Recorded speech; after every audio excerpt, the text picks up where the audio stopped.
এক গ্রামে অর্জুন নামের একজন ছেলে থাকত। অর্জুন পড়াশোনায় ভীষণ ভালো ছিল। সবাই তার বুদ্ধির খুব প্রশংসা করত। কিন্তু অর্জুনের একটি বড় কমজোরি ছিল। সে সময়ের সঠিক ব্যবহার করত না। সে বেশিরভাগ সময় তার বন্ধুদের সাথে খেলা আর মোবাইল গেম খেলে কাটিয়ে দিত। তার মা বাবা তাকে অনেকবার সময়ের সঠিক ব্যবহার শেখানোর চেষ্টা করেছে, কিন্তু সে বোঝেনি। সে শুধু এটাই ভাবত যে আমার কাছে অনেক সময় আছে, আমি সব পরে করে নেব, এখন আমার মজা করার সময়। তারপর স্কুলের রেজাল্ট এলো। অর্জুনের নম্বর একদম ভালো এলো না। তার জন্য যে স্যার অর্জুনের প্রশংসা করত সেও মুখ ফিরিয়ে নিল, এবং তার বন্ধুরাও তার থেকে দূর হতে লাগল। ঘরে ফিরলেই তার মা বাবা তার রেজাল্ট দেখল আর দুঃখী হল।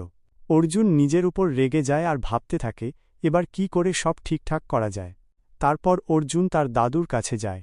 তার দাদু ছিল ওই গ্রামের সবথেকে সম্মানীয় ব্যক্তি। অর্জুন দাদুর কাছে বসে আর বলে, দাদু, আমি বুঝতে পারছি না, আমি ফেল করলাম কি করে? আমি তো খুব ভালো ছাত্র। দাদু বলল, অর্জুন, সমস্যা এটা না যে তুমি ভালো ছাত্র, সমস্যা হলো তুমি সময়ের সঠিক ব্যবহার করনি। সময় খুব দামি।